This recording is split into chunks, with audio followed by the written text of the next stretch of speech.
बिस्मिल्लाहिर्रहमानिर्रहीम। अस्सलाम वालेकुम स्टूडेंट्स, मैं हूं हसान फरीद, आपका फिजिक्स टीचर। स्टूडेंट्स, आपको मालूम है हम लोगों ने गाजिस लॉ जब से पढ़ा है उसके बाद से हम गाजिस लॉ की एप्लीकेशंस जो हैं वो पढ़ रहे हैं। दो एप्लीकेशंस हम लोग पढ़ चुके हैं, आज हम थर्ड एप्लीकेशन पढ़ेंगे जो आपके पेज नंबर 13 के ऊपर दी हुई है।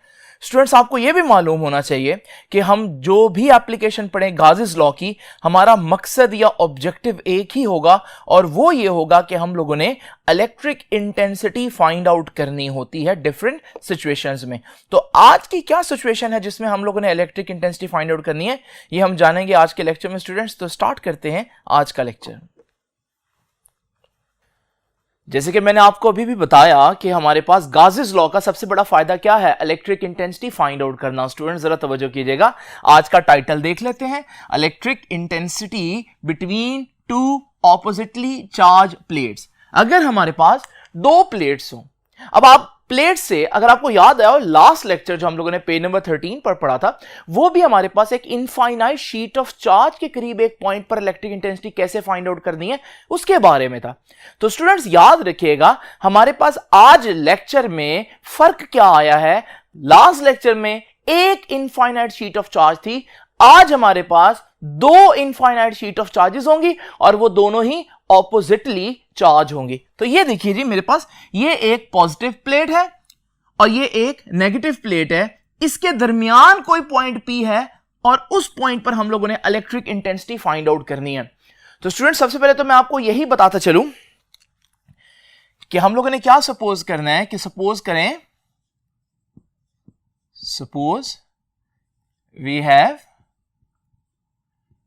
To oppositely charged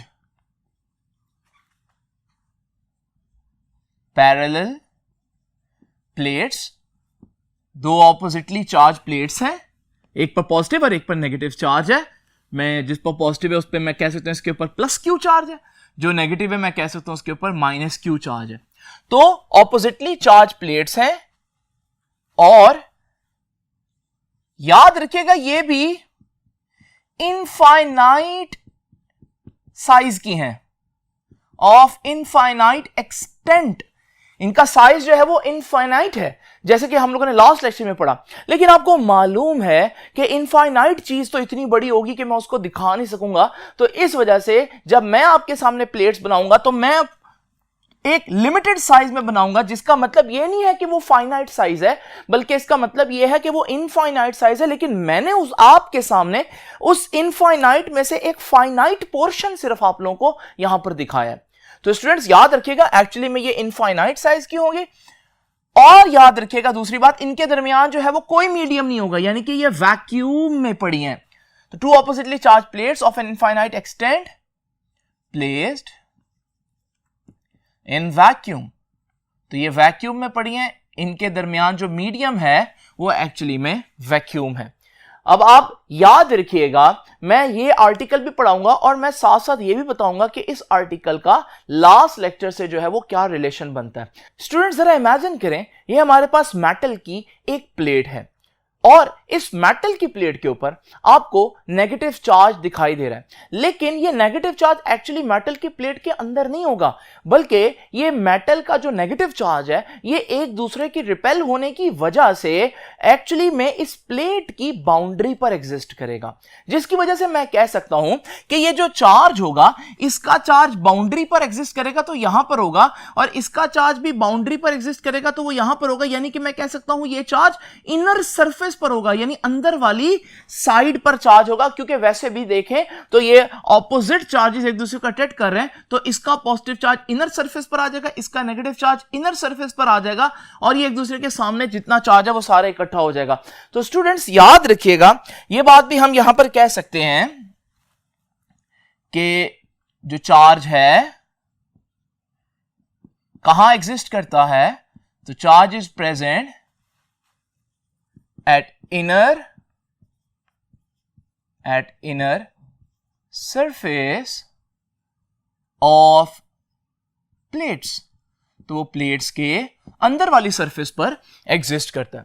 now students, एक और इंपॉर्टेंट बात जो कि आप लोगों को पहले भी पता है, और वो ये है कि आपको मालूम है इलेक्ट्रिक इंटेंसिटी की डायरेक्शन कहां से कहां होती है, पॉजिटिव से नेगेटिव की तरफ। तो यहां पर मैंने जो ब्लू लाइंस दिखाई हैं ये बता रहा है कि इलेक्ट्रिक फील्ड जो है वो पॉजिटिव प्लेट से नेगेटिव प्लेट की तरफ होगी।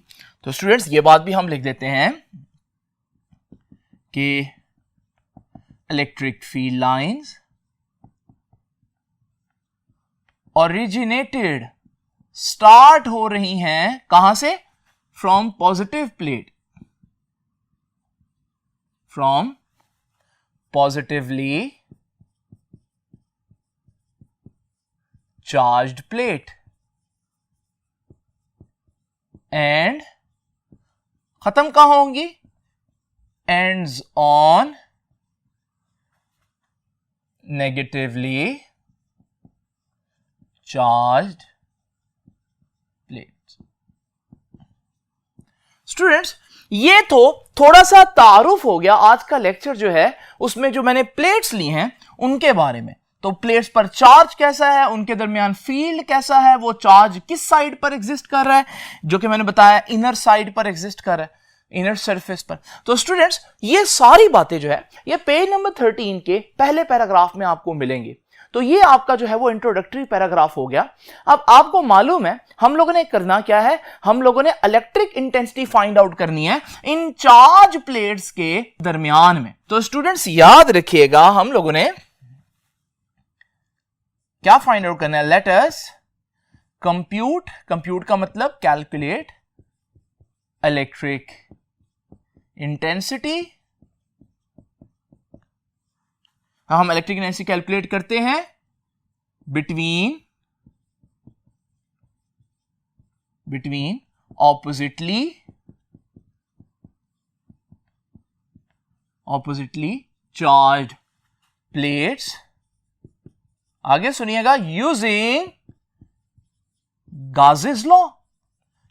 And this is something we already know कि इलेक्ट्रिक इंटेंसिटी फाइंड आउट करने के लिए जो सबसे बेस्ट हमारे पास मैकेनिज्म है वो गाजेस लॉ है। तो हम गाजेस लॉ को यूज करेंगे। लेकिन स्टूडेंट्स अब यहां एक इंपॉर्टेंट बात आती है और वो ये है कि गाजेस लॉ को अगर आप यूज करना चाहते हैं तो गाजेस लॉ के लिए गाजियन सरफेस होना जरूरी है। तो अब हम डिस्कस करेंगे कि आज की हमारी गाजियन सरफेस कैसी होगी।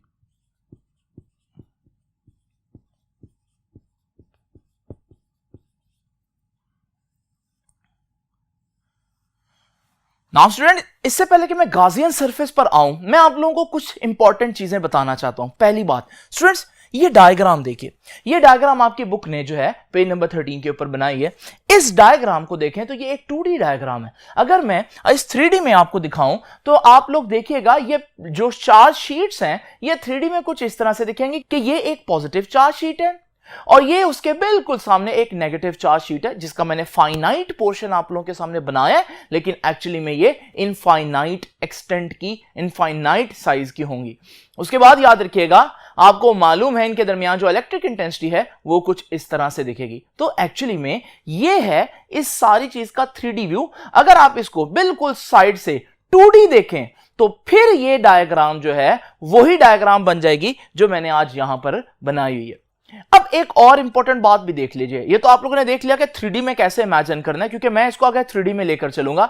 दूसरी इंपॉर्टेंट बात जरा देखिए, अगले पेज पर आपके पेज नंबर 14 पर जो डायग्राम बनी है वो डायग्राम जो है वो और ओरिएंटेशन में बनाई है और सिमत से दिखाई गई है। उसमें सिंपल क्या किया गया है कि ये जो डायग्राम मैंने भी आपको दिखाई है जिसमें पॉजिटिव प्लेट इस तरफ है और नेगेटिव प्लेट इस तरफ है, इसको अगर आप रोटेट कर दें तो जब आप रोटेट करेंगे पॉजिटिव प्लेट ऊपर आ जाएगी, नेगेटिव प्लेट नीचे आ जाएगी। अब ये वाली डायग्राम अगले पेज पर आपके इस तरह से बनाई हुई है। तो इसका मतलब जो नेक्स्ट डायग्राम है एक्चुअली में वो कोई नई चीज नहीं है, वो यही डायग्राम है, लेकिन उसको क्या किया हुआ है, उसको रोटेट कर दिया इस तरह से कि पॉजिटिव प्लेट ऊपर और नेगेटिव प्लेट नीचे।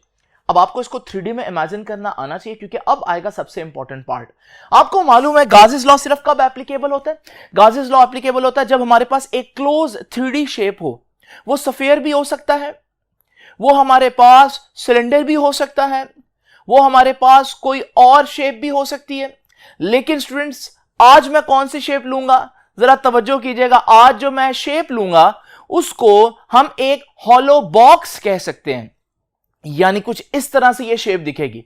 मैथमेटिक्स में इसे क्यूबॉइड भी कहते हैं। बहरहाल ये जो हॉलो बॉक्स है ये हमारी आज की गाउसियन सरफेस है। अब आप पूछेंगे सर ये क्यों ली है, तो आपको पता है कि हम हमेशा वो गाउसियन सरफेस चूज करते हैं जिससे हमारी कैलकुलेशन आसान हो जाती है।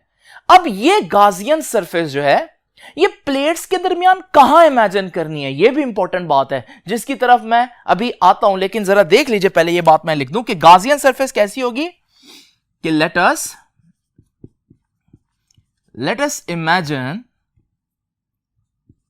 imagine a closed hollow box कि आए हम एक hollow box, hollow मतलब अंदर से खाली, एक बॉक्स इमेजिन करें जैसे मैंने अभी आप लोगों को दिखाया। ये है hollow box जिसको आज हम इमेजिन करेंगे, लेकिन कहां करके इमेजिन करेंगे। नाउ स्टूडेंट जरा तवज्जो कीजिएगा, ये हमारे पास पॉजिटिव प्लेट है, ये उसके नीचे नेगेटिव प्लेट है, और ये पॉजिटिव से नेगेटिव इलेक्ट्रिक फील्ड लाइंस जा रही हैं। ये तो मैंने आपको दिखा दिया। हॉलो बॉक्स देखिए मैं कहां रखने लगा हूं, ये है वो जगह जहां मैंने हॉलो बॉक्स को इमेजिन करना है। इस जगह को मैं कैसे एक्सप्लेन करूं, मैं यूं कहूंगा कि मैंने हॉलो बॉक्स कहां इमेजिन किया है। हॉलो बॉक्स इस तरह से इमेजिन किया है कि उसकी एक साइड जो है वो प्लेट के अंदर है, पॉजिटिव चार्ज प्लेट के अंदर आ रही है, और जो दूसरी साइड है वो प्लेट्स के दरमियान वाले एरिया में आ रही है। इस तरह से हम लोगों ने ये हॉलो बॉक्स रख देना है। तो स्टूडेंट्स याद रखिएगा, ये मैं इमेजिन कर लेता हूं कि late us imagine a close hollow box. ये मैं जब कह रहा हूं ना हॉलो बॉक्स रख देना है, इसका मतलब है इमेजिनेशन में आप लोगों ने यहां पर रखना है, रियलिटी में ये एग्जिस्ट नहीं करेगा definitely. Let us imagine a close hollow box such that, कैसे इमेजिन करना है, such that it's one side lies, कहां होगी जी, in the positive charge plate, in the positive charge plate, and दूसरी साइड कहां एग्जिस्ट करेगी, and opposite side, an opposite side exist in the space, उस जगह पर जो जगह कहां है, between both plates। तो आपने गाउसियन सरफेस इस तरह से इमेजिन करनी है। दोबारा एक दफा देख लेते हैं ताकि ये चीज आपको बिल्कुल क्लियर हो जाए। ये हमारे पास पॉजिटिव चार्ज प्लेट है, ये हमारे पास नेगेटिव चार्ज प्लेट है, और आपको मालूम है पॉजिटिव से नेगेटिव जो है इलेक्ट्रिक फील्ड लाइंस कुछ इस तरह से 3D में एग्जिस्ट करेंगी। अब आप लोगों ने गाउसियन सरफेस इमेजिन करनी है, एक हॉलो बॉक्स इमेजिन करना है, इस तरह से इमेजिन करना है कि उस बॉक्स का एक साइड जो है वो पॉजिटिव प्लेट के अंदर एग्जिस्ट कर रही हो, और दूसरी साइड जो है वो दोनों प्लेट्स के दरमियान जो जगह है वहां एग्जिस्ट कर रही हो।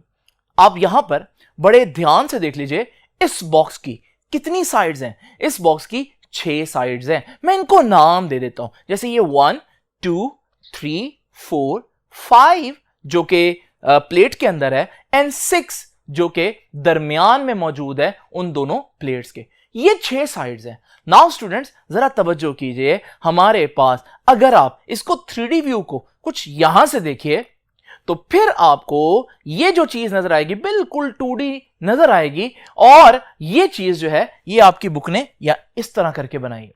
लेकिन यहां से क्लियर नहीं होता, ये लग नहीं रहा कि ये जो गाउसियन सरफेस है, यहां से तो लग रहा है इसकी 4 साइडें हैं, लेकिन याद रखिए कि जब आप 3D में देखेंगे तो इसकी 4 नहीं बल्कि इसकी 6 साइड्स होंगी।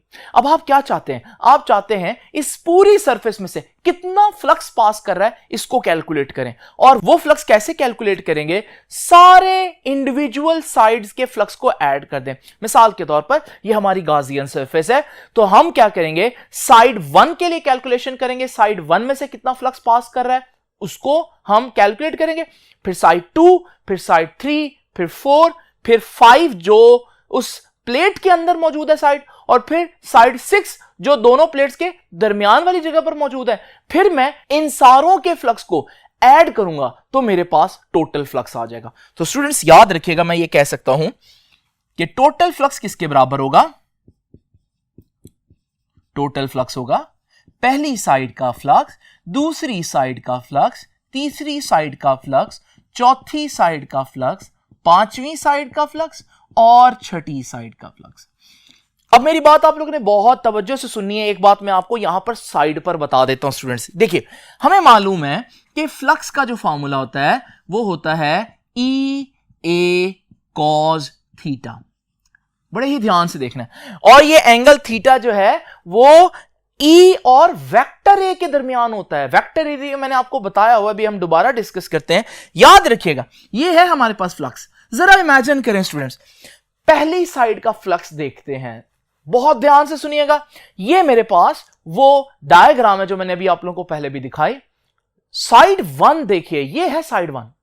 ये साइड वन जिसको मैंने हाईलाइट किया है, ये जो मैंने हाईलाइट किया ये इसका एरिया है, लेकिन ये कहलाता है सरफेस एरिया।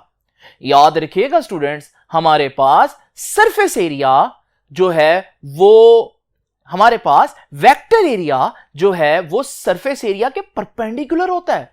यानी अगर मैं साइड वन का वेक्टर एरिया बनाना चाहूं तो मैं एक परपेंडिकुलर वेक्टर ड्रॉ करूंगा उस साइड के ऊपर जो कि 90 डिग्री बना रहा होगा। ये है vector area A. Now students, अभी तक मैंने इलेक्ट्रिक फील्ड लाइंस नहीं बनाई है, देखा आप लोगों ने। अब जरा इमेजिन करें, इलेक्ट्रिक फील्ड लाइंस वापस मैं बना देता हूं। जरा इमेजिन करें, इलेक्ट्रिक फील्ड लाइन जब पास करेगी तो ए यानी वेक्टर एरिया और इलेक्ट्रिक फील्ड लाइन के दरमियान में क्या एंगल बन रहा है स्टूडेंट्स? नजर आ रहा है कि ये 90 डिग्री बन रहा है। और हमें मालूम है कि cos 90 कितना होता है? 0। तो स्टूडेंट्स फ्लक्स कितना हो गया? 0। इसका मतलब साइड वन में कोई फ्लक्स पास नहीं कर रहा। अच्छा जी, अब साइड टू देखते हैं। अगर आपको साइड वन की बात समझ में आ गई तो साइड टू तो अब आपके लिए कोई भी मसला नहीं रहा। ये देखिए स्टूडेंट्स, ये हमारे पास साइड टू है। वही लॉजिक, साइड टू का वेक्टर एरिया देखें तो वेक्टर एरिया उस साइड के परपेंडिकुलर होगा। यह है साइड टू का वेक्टर एरिया। और इलेक्ट्रिक इंटेंसिटी तो पॉजिटिव प्लेट से नेगेटिव प्लेट की तरफ होगी, उसको भी ड्रॉ कर लेते हैं। अब जरा देखिए, पॉजिटिव से नेगेटिव जो इलेक्ट्रिक इंटेंसिटी का वेक्टर है और जो वेक्टर एरिया है वो आपस में 90 डिग्री बना रहे हैं फिर से, तो फ्लक्स इसका भी कितना हो जाएगा? 0। और इसी तरह से साइड 3 को भी यहीं पर ही देख लेते हैं। तो साइड 3 का ये वेक्टर एरिया है परपेंडिकुलर, और पॉजिटिव से नेगेटिव ये इलेक्ट्रिक फील्ड लाइंस हैं, और यहां पर भी फिर से एंगल 90 डिग्री बन रहा है, यानी कि यहां भी कोई फ्लक्स नहीं होगा। और बिल्कुल इसी तरह से स्टूडेंट, अगर हम चौथी साइड को देखें तो वहां पर भी आप देखेंगे कि चौथी साइड का जो वेक्टर एरिया होगा वो उस साइड के परपेंडिकुलर होगा, और इलेक्ट्रिक फील्ड लाइन पॉजिटिव से नेगेटिव जा रही है और इनके दरमियान एंगल 90 डिग्री बन रहा है, तो फ्लक्स 0। यानी कि चार साइड जो हैं 1, 2, 3 and 4 they have no contribution in flux. उनका फ्लक्स में, टोटल फ्लक्स में कोई कंट्रीब्यूशन नहीं है। तो याद रखिएगा, ये चार साइड्स जो हैं इनका तो फ्लक्स हो गया 0। Now students, be with me, मेरे साथ रहिएगा, ये बहुत इंपॉर्टेंट बात अब आने लगी है। चार साइड्स जो है वो आप लोगों की 0 हो चुकी है। आप लोगों को मालूम है, हम लोगों ने यही तो अब आपको सिखाया हमेशा कि गाजियन सरफेस बहुत आप लोगों ने क्लेवरली चूज करनी है। और मैंने देखे कितनी चालाकी से गाजियन सरफेस ऐसी इमेजिन की है जिसमें चार साइड्स का आंसर तो वैसे ही सीधा सीधा 0 आ रहा है। अब आपको पता चला मैंने सफेयर क्यों नहीं लिया, क्योंकि मकसद सफेयर या सिलेंडर या कोई और 3D शेप नहीं ले, मकसद है अपने काम को आसान करना, कैलकुलेशन को आसान करना, जितनी चीजें 0 हो सकती है उनको मैक्सिमम 0 करना। नाउ स्टूडेंट्स, पांचवी साइड को देखते हैं। इमेजिन करें हमारे पास पांचवी साइड कहां थी? ये गाजियन सरफेस की पांचवी साइड वो हमारी जो प्लेट है उसके अंदर है स्टूडेंट्स, वो चार्ज प्लेट के अंदर है। अब इसके साथ क्या होगा ये देखते हैं स्टूडेंट्स। इसके अंदर क्या होगा ये जानने के लिए आपको पेज नंबर 13 के बिल्कुल ऊपर की पहली लाइन देखनी होगी। और आपको याद आ जाएगा, जब मैंने ये पढ़ाया था तो मैंने आपको क्या बताया था, ये लाइन क्या कह रही है? ये कह रही है कि interior of a hollow charge metal sphere is a field free region. आसान अल्फाज में, अगर हमारे पास एक मेटल स्फीयर है जिसके ऊपर बहुत सा चार्ज है तो उसके अंदर इलेक्ट्रिक फील्ड नहीं होगा, E0 होगा। तो स्टूडेंट्स ये बात याद रखिएगा। आप कहेंगे सर आप स्फीयर की बात कर रहे हैं, तो यहां तो स्फीयर नहीं है, स्टूडेंट्स मैंने आपको वहां यह भी बताया था कि ये रिजल्ट हमने सफेयर के लिए निकाला था, लेकिन ये एप्लीकेबल सिर्फ सफेयर पर नहीं है, बल्कि अगर मेरे पास एक पॉजिटिव चार्ज जो है वो बॉक्स हो और उसके ऊपर सारा पॉजिटिव चार्ज हो यूनिफॉर्मली डिस्ट्रीब्यूटेड, उसके अंदर भी इलेक्ट्रिक फील्ड जीरो होगी। और आपको मालूम है आज जो आर्टिकल हम पढ़ रहे हैं उसमें हमारे पास ये जो ऊपर वाली प्लेट है ये एक मेटल बॉक्स ही तो बन रहा है, और इसके ऊपर जितना भी चार्ज डिस्ट्रीब्यूट होगा वो इसकी सरफेस के ऊपर यूनिफॉर्मली डिस्ट्रीब्यूट होगा, और जब वो इसकी सरफेस के ऊपर यूनिफॉर्मली डिस्ट्रीब्यूट होगा तो इसके अंदर इलेक्ट्रिक फील्ड जीरो होगा, यानी ये भी एक फील्ड फ्री रीजन होगा। यानी कि साइड 5 जो है वो एक ऐसी जगह पर मौजूद है जहां इलेक्ट्रिक फील्ड ही नहीं है, क्योंकि वो कहां मौजूद है, वो मेटल की प्लेट के अंदर है, और किसी भी मेटल की चीज के अंदर इलेक्ट्रिक फील्ड होता ही नहीं है। तो स्टूडेंट्स याद रखिएगा E जीरो हो गया साइड 5 के लिए, अगर E जीरो हो जाए तब भी तो सारी चीज मल्टीप्लाई होकर जीरो, तो फ्लक्स कितना हुआ, जीरो। तो स्टूडेंट्स आप लोगों ने देखा कि कितना क्लेवर मेथड है कि हम लोगों ने 5 साइड्स जो हैं वो गाजियन सरफेस की ऐसी रखी हैं जिनमें फ्लक्स ही नहीं है।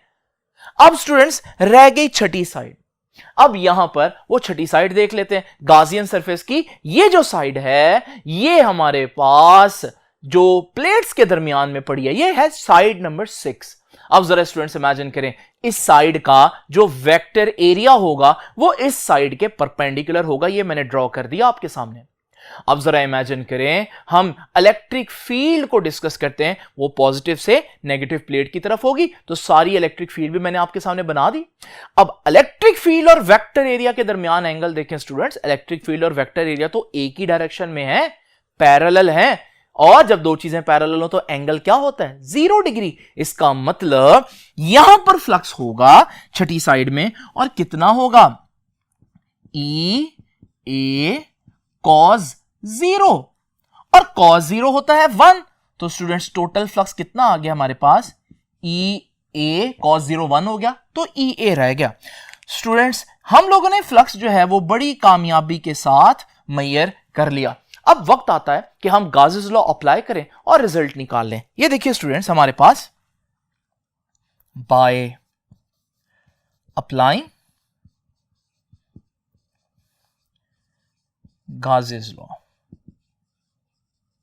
गाउस लॉ क्या कहता है स्टूडेंट्स, गाउस लॉ कहता है flux is equal to 1 over epsilon 0 times total charge enclosed.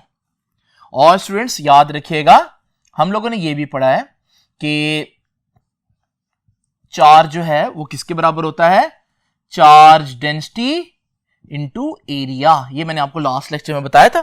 तो यहां से हमारे पास फ्लक्स किसके बराबर आ गया जी, फ्लक्स बराबर आ गया 1 over एप्सिलॉन 0, नीचे आ जाएगा एप्सिलॉन 0, और ऊपर क्या है सिग्मा, और ए नीचे एप्सिलॉन 0।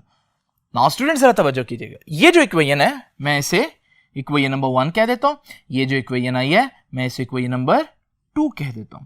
और स्टूडेंट्स आप देख रहे हैं इक्वेशन नंबर 1 के भी लेफ्ट साइड पर फ्लक्स है, इक्वेशन नंबर 2 के भी लेफ्ट साइड पर फ्लक्स है, तो इनको तो मैं कंपेयर कर सकता हूं, मैं यहीं पर ही कर देता हूं। तो आप लोग इसको लिख लीजिए जी, by comparing equation 1 and equation 2। तो मैं इक्वेशन 1 और इक्वेशन 2 को कंपेयर कर रहा हूं। ये किसके बराबर है जी, ये है EA, और ये किसके बराबर है, sigma A over epsilon not. Now students इंतजार की घड़ियां खत्म हुई और हमारे पास E का आंसर आ गया सिग्मा ओवर एप्सिलॉन नॉट। ये है हमारे पास इलेक्ट्रिक इंटेंसिटी की वैल्यू या उसका फॉर्मूला दो ऑपोजिट प्लेट्स के दरमियान। स्टूडेंट्स दो बातें याद रखने वाली हैं। पहली बात, अगर आप एक अकेली प्लेट का आर्टिकल जो मैंने इनफाइनाइट शीट ऑफ चार्ज की बात की थी उसका आंसर देखें जो पिछला आर्टिकल था, तो उसका आंसर था सिग्मा ओवर 2 एप्सिलॉन नॉट, 2 आ रहा है नीचे यानी ये हाफ है। और अगर स्टूडेंट्स आज के आर्टिकल का आंसर देखें अगले पेज पर, तो आज का आर्टिकल का आंसर है सिग्मा ओवर एप्सिलॉन नॉट, यानी वो जो हाफ पहले था वो अब नहीं है। इसका मतलब इलेक्ट्रिक फील्ड इंटेंसिटी जो है दो ऑपोजिट चार्ज प्लेट्स में एक प्लेट के मुकाबले में डबल है। ये जो 2 गायब हो गया जो डिनोमिनेटर में था, यानी कि हाफ था, उसका मतलब ये है कि हमारे पास इलेक्ट्रिक इंटेंसिटी जो है वो डबल होगी। दूसरी बहुत इंपॉर्टेंट बात स्टूडेंट्स, ये इलेक्ट्रिक फील्ड इंटेंसिटी जो है ये किस पॉइंट पर है? बिल्कुल मिड में, इधर, ऊपर, नीचे, कहां पर? और इसका आंसर ये है स्टूडेंट्स, इस फार्मूला के अंदर डिस्टेंस आ ही नहीं रहा, कोई डिस्टेंस नहीं दिखाई दे रहा। इसका मतलब ये जो ई की वैल्यू है ये हर जगह पर होगी, चाहे आप बिल्कुल मिड में लो, चाहे आप मिड में ना लो, इस तरफ लो या इस तरफ कोई पॉइंट लो, या नीचे या ऊपर, जहां मर्जी आप कोई पॉइंट चूज करो, हर पॉइंट के लिए ई की वैल्यू क्या होगी? सेम होगी। इसे हम कह सकते हैं कि ई की वैल्यू यूनिफॉर्म होगी। स्टूडेंट्स एक और बात, ये देखिए जी, हम इसका वेक्टर फॉर्म भी लिख सकते हैं। वेक्टर के लिए आपको मालूम है इलेक्ट्रिक इंटेंसिटी एक वेक्टर क्वांटिटी है। अगर आप ई को वेक्टर के फॉर्म में शो करना चाहते हैं तो ये सिग्मा, ये एप्सिलॉन नॉट, ये तो वही चीज लिख दी मैंने, लेकिन साथ आपको आर यूनिट वेक्टर लेना पड़ेगा, क्योंकि आपको मालूम है किसी भी वेक्टर की डायरेक्शन बताने के लिए यूनिट वेक्टर मस्ट है, और ये आर बताएगा ई की डायरेक्शन। और ई की डायरेक्शन कहां से कहां होती है वैसे पता भी है, और यहां नजर भी आ रहा है, पॉजिटिव प्लेट से नेगेटिव प्लेट की तरफ। तो हर पॉइंट पर ई की डायरेक्शन इधर को होगी, यहां पॉजिटिव प्लेट ऊपर है, नीचे है नेगेटिव प्लेट, तो ई की डायरेक्शन पॉजिटिव से नेगेटिव की तरफ। स्टूडेंट्स ये था हमारा आज का आर्टिकल। आप लोगों ने देखा, हम लोगों ने एक दफा फिर से गाजेस लॉ के जरिए electric field intensity successfully find out कर ली। स्टूडेंट्स लेकिन इसको करने का एक आसान तरीका भी है, और वो भी मैं सोचता हूं कि आपको बताता चलूं। वैसे आज का आर्टिकल यहां खत्म हो चुका है, लेकिन जो बच्चे इंटरेस्ट रखते हैं जानने के लिए, वो आगे 2 मिनट का लेक्चर मजीद जो है वो जरूर देखिएगा। देखिए स्टूडेंट्स, मैं आपको बताता हूं, हम लोगों ने जो लास्ट लेक्चर पढ़ा इलेक्ट्रिक फील्ड इंटेंसिटी एक शीट की वजह से, उसको यूज करते हुए हम ये आर्टिकल भी कर सकते थे। मिसाल के तौर पर जरा इमेजिन करें, मेरे पास 2 प्लेट्स हैं, एक पॉजिटिव चार्ज प्लेट है, एक नेगेटिव चार्ज प्लेट है, और ये दरमियान में एक पॉइंट है जहां पर मैं फाइंड आउट करना चाहता हूं इलेक्ट्रिक इंटेंसिटी। नाउ स्टूडेंट्स एक काम करते हैं, मैं वो नेगेटिव प्लेट को भूल जाता हूं। अब ये जो मेरे पास डायग्राम बन गई है, ये तो पिछले आर्टिकल वाली डायग्राम है, एक शीट ऑफ चार्ज की वजह से। तो स्टूडेंट्स याद रखिएगा, इस पॉइंट पर एक शीट की वजह से जो इलेक्ट्रिक इंटेंसिटी है वो तो होती है सिग्मा ओवर 2 एप्सिलॉन नॉट, और हमें मालूम है उसकी डायरेक्शन कहां होगी? पॉजिटिव से इलेक्ट्रिक फील्ड ओरिजिनेट होती है, तो इसका मतलब वो जो वेक्टर होगा इलेक्ट्रिक फील्ड का इस पॉइंट पर, वो इस डायरेक्शन में होगा। नाउ स्टूडेंट्स अब जरा इमेजिन करें, ये तो हो गई एक अकेली प्लेट की वजह से इलेक्ट्रिक फील्ड इंटेंसिटी, और याद रखिएगा इसको मैंने यहां पर थोड़ी देर के लिए भूल जाता हूं। अब जरा दूसरी प्लेट की वजह से देखें, अब इस प्लेट की वजह से इसी पॉइंट पर इलेक्ट्रिक इंटेंसिटी पिछले आर्टिकल के हिसाब से देख सकता हूं कि सिग्मा ओवर 2 एप्सिलॉन नॉट होगी, लेकिन इस पॉइंट पर इसके इलेक्ट्रिक इंटेंसिटी का वेक्टर कहां होगा? तो इलेक्ट्रिक इंटेंसिटी टुवर्ड्स नेगेटिव चलती है, तो इसका वेक्टर इधर होगा।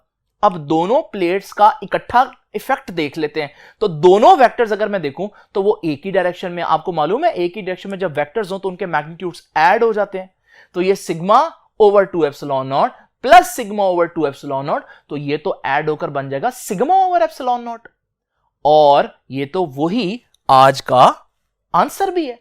इसका मतलब गाजेस लॉ को यूज किए बगैर थोड़ी सी लॉजिक अप्लाई करके भी मैं ये कर सकता था, लेकिन बहरहाल आप लोगों ने इसको एज इट इज करना है जिस तरह से बुक ने कहा। एक और बात स्टूडेंट्स जो मैं आप लोगों के साथ शेयर करना चाहूंगा वो ये है कि आज के आर्टिकल में हम लोगों ने 2 ऑपोजिटली चार्ज प्लेट्स डिस्कस की। अगर मेरे पास सेम चार्ज प्लेट्स हो, दोनों पॉजिटिव प्लेट्स हो, तो क्या होगा? बड़ा आसान और बड़ा इंटरेस्टिंग रिजल्ट है स्टूडेंट्स, याद रखिएगा।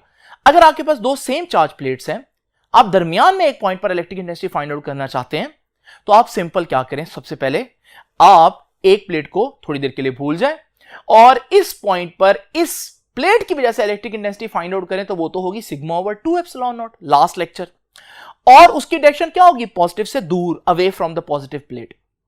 अब इसको थोड़ी देर के लिए भूल जाएं, दूसरी प्लेट के हिसाब से देखते हैं, दूसरी प्लेट भी पॉजिटिव है, तो उसकी इस पॉइंट पर इलेक्ट्रिक इंटेंसिटी कितनी होगी? सिग्मा ओवर 2 एप्सिलॉन नॉट, और उसका वेक्टर कहां होगा? अवे फ्रॉम द पॉजिटिव, तो इस प्लेट से अवे। अब जरा दोनों का इकट्ठा कंबाइन इफेक्ट देख लेते हैं, और जब कंबाइन इफेक्ट देख लें, आप देख रहे हैं दोनों वेक्टर्स ऑपोजिट डायरेक्शन में, और ऑपोजिट डायरेक्शन में वेक्टर्स क्या करते हैं? एक दूसरे को कैंसिल करते हैं। जब ये कैंसिल करेंगे तो दरमियान में इलेक्ट्रिक इंटेंसिटी कितनी आ गई? 0। यानी ऑपोजिट चार्ज प्लेट्स के दरमियान तो इलेक्ट्रिक इंटेंसिटी इतनी होती है, लेकिन सेम चार्ज प्लेट्स के दरमियान, यानी दोनों पॉजिटिव प्लेट्स हो या दोनों नेगेटिव प्लेट हो, उनके दरमियान इलेक्ट्रिक इंटेंसिटी जीरो होती है, वो भी एक फील्ड फ्री रीजन होता है। स्टूडेंट्स, ये था हमारा आज का आर्टिकल। आई होप कि आपको ये समझ में आ गया होगा आर्टिकल। आपसे अब इंशाल्लाह मुलाकात होगी नेक्स्ट लेक्चर में। तब तक के लिए अल्लाह हाफिज।